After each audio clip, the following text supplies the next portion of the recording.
but they're employing a similar strategy to what AIN did, which is denying them the L'Oreal. I don't even know if it's denying. They're just picking it up for themselves. I mean, it's a super strong pick. An aspect of the L'Oreal is pick is to deny Day 5 from taking it because they're so proficient with it. That is true. Lubu and Raz both being hovered, though. We did see the amount of poke as well that Raz can dish out, especially towards the late game, with that Dark Slayer buff as well on board. You can half health a squishy target, specifically the L'Oreal. They're looking at building a similar composition to what they had in their final game against AIN at the moment. No, they've actually changed it out, so they're going to pick up the Ormar early and deny that from ALPHA Red because they're worried they might pick it up themselves. Malok is still on the cards, so they want to roll with that instead. But the Zil and the Malok should be a good option for ALPHA Red to lock in here. Yeah, that makes sense completely. Yeah, Raz going to be locked in here. I mean, you could see a Joker potentially for Day 5 if they wanted to do that. Other than that, they do need a Joker. Pardon? I don't think they want to run with Joker.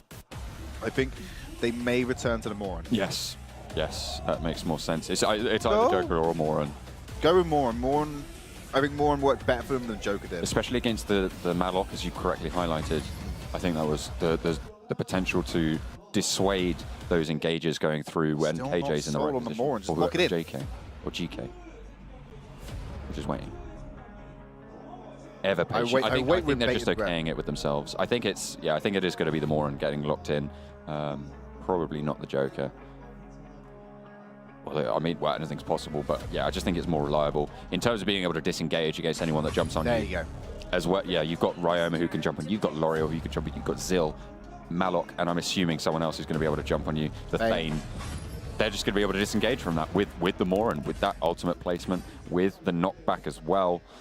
They have so much utility, a lot of CC, and the turret pushing power that Moran brings to the table. So with the Thane in action, they can shut down the Lubu, stop him from getting up in the faces of their backline. He can also create their own engages as well. With that gap closer, he can compress the entire enemy team into a single line. This is the thing. Thane and Zil work really well together because as Thane travels and collides with enemies, they all travel together. So he almost compresses the team into the similar space, and he can lock that up, follow it up with his own knock-up. Zil's abilities can then flow through all of them, and he can proc the passive on multiple members of the team at once and dish a ridiculous amount of damage. You throw that in with the nature of Ryoma, who has that directional stun, that directional damage coming out from his multiple stabs, and you throw into the fact that L'Oreal also has a line ability that can cross over multiple members. ALPHA Red should be using, if they want to engage fights, they need to be using Thane to cluster these enemies together and drop all these AoE abilities into the pack that he's created and lock it all down.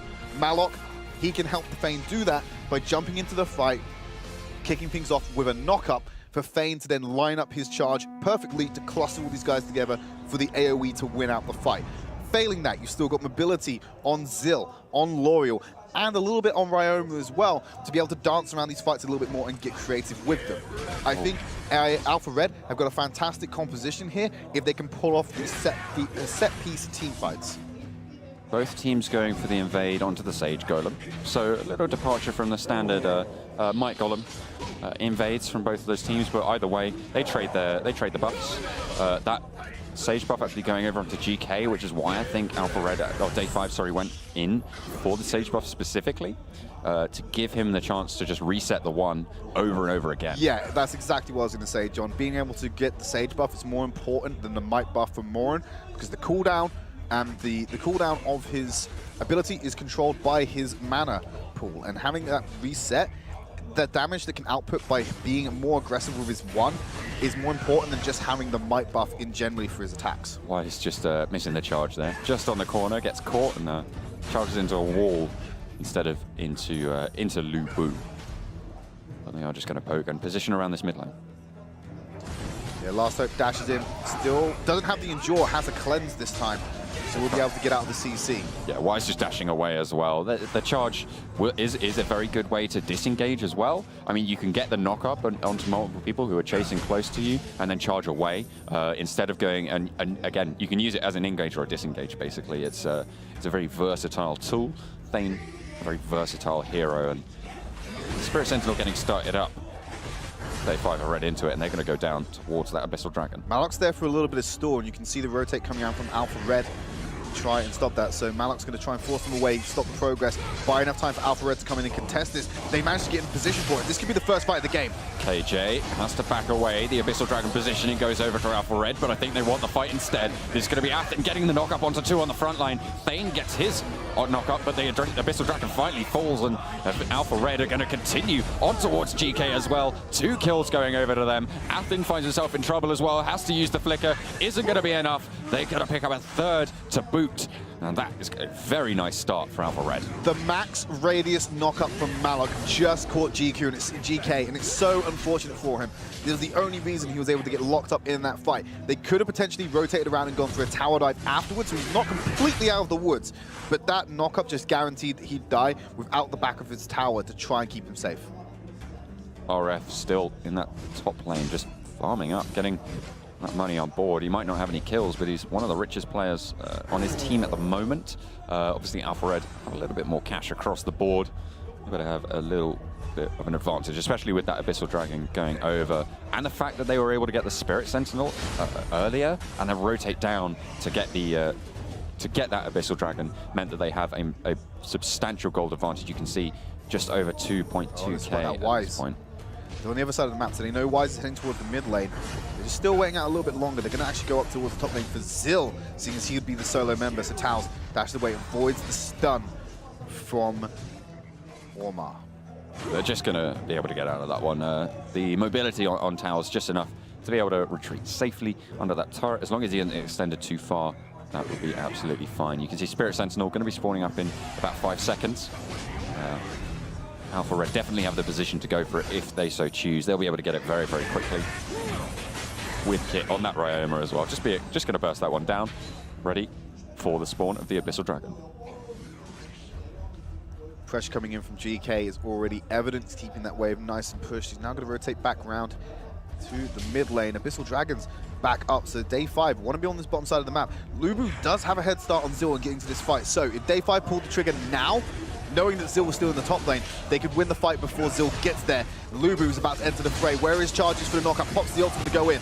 They're going to try and get the zone off by Shadow, and it's going to work well for them. Roro taken very, very low. Last Hope able to pick the kill up on the L'Oreal. Athen not quite able to get enough damage. KD has to dash away as well. RF caught in a whole heap of Alpha Red players. And Abyssal Dragon looks to be started up, but I don't know if Alpha Red are quite done with fighting.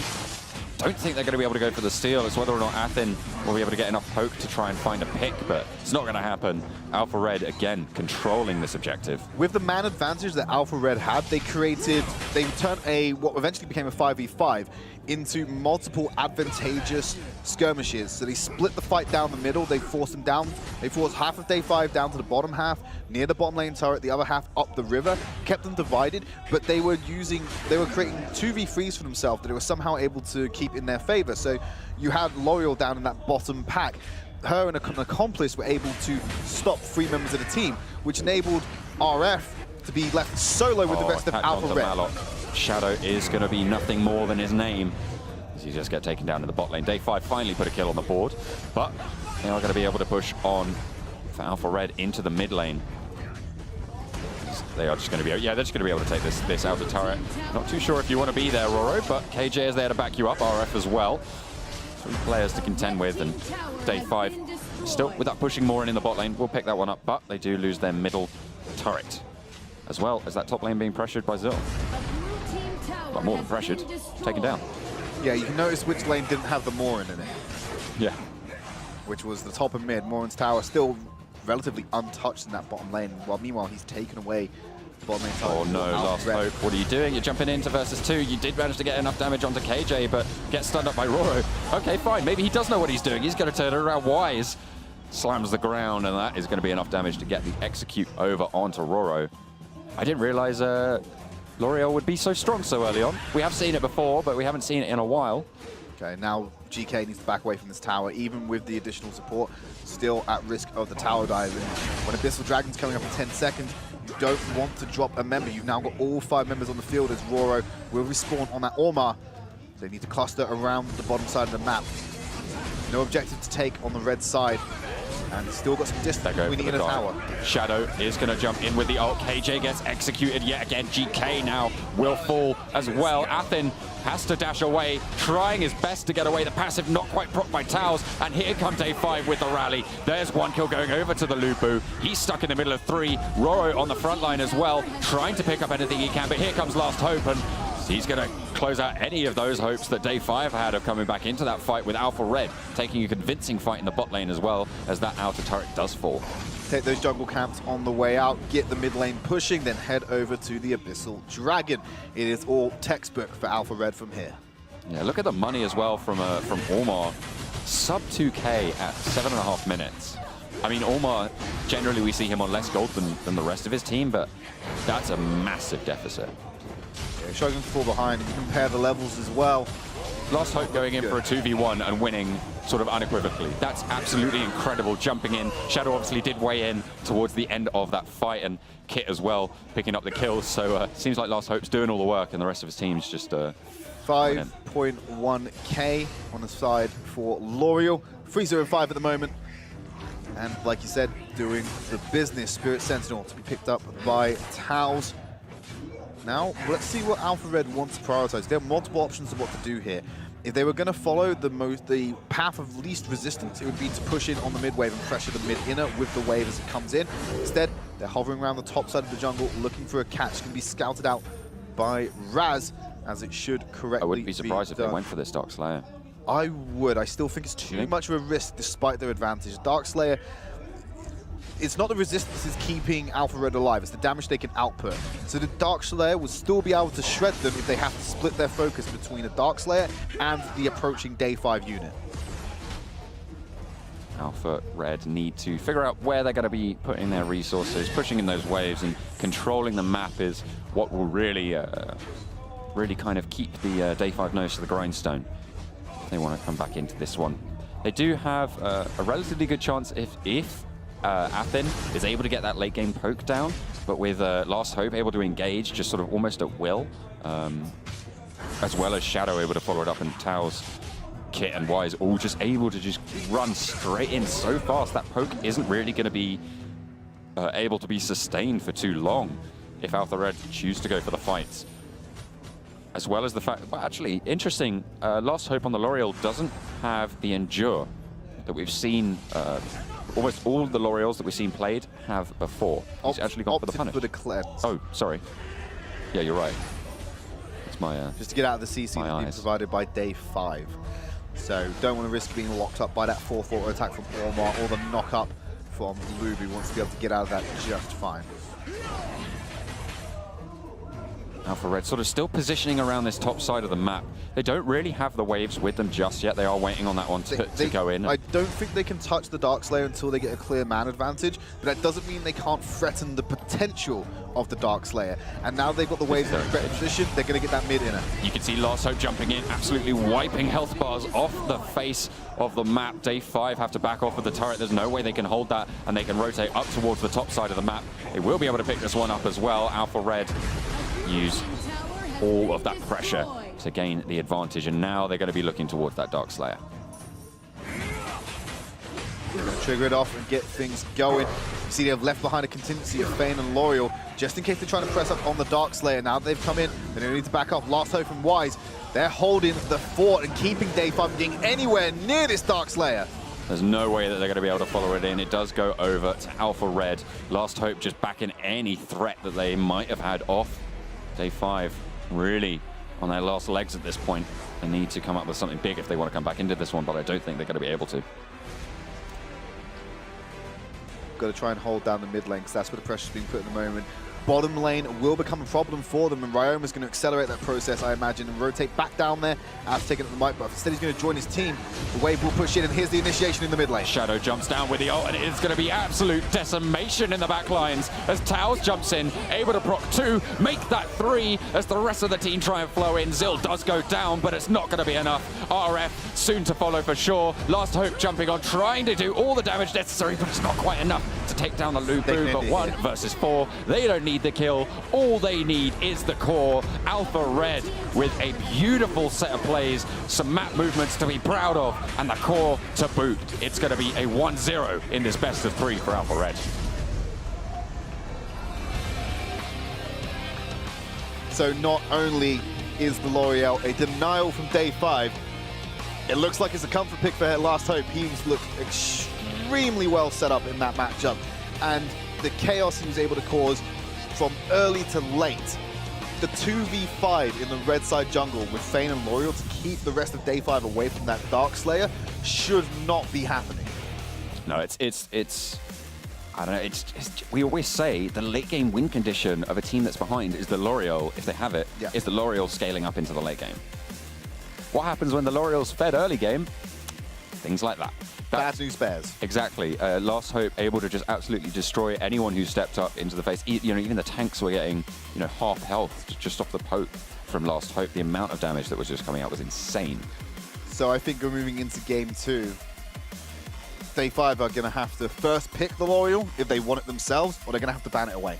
They can't let this get through again. But on the flip side of that, that opens up either a Nakaroth or the Murad for Kit to pick up on the Alpha Red side. Now, of course, they can say that and keep the L'Oreal first pick, but then you give over Ryoma and the Malok. So what you're saying is they're damned that they do and they're damned that they don't? Pretty much, yeah. I mean, they can pick the L'Oreal up, but again, that hasn't always been a win condition, and day 5 weren't able to capitalize on it earlier today against Alpha Red with the L'Oreal on board in their roster. As they come up against the Ryoma and the Malok, which I don't think might not go into the same team, but we'll see what they do opt to go for in this pick and ban. Right, decides to switch this time around. So day 5 is going to be operating on the red side, so they'll get the 2 picks on their first pick phase. The question is, does Alpha Red value the L'Oreal above all else? And will they first pick it if it's open? I don't think so. The Orma does get banned away, so that's a sort of a staple that isn't going to be played this game. Violet is standard ban as well. To be banned away. I mean, Murad makes sense here. Either that or, well, they're going to give away the Nakaroth as well. But I mean, the first pick here really looks to be Malok or Ryoma, more likely, if they leave it open. Yeah, it does open day 5 for the option of L'Oreal if they want to take it. I don't think that would be picked up in the first rotation. I mean, it might be a Malok L'Oreal. If day 5 want to pick up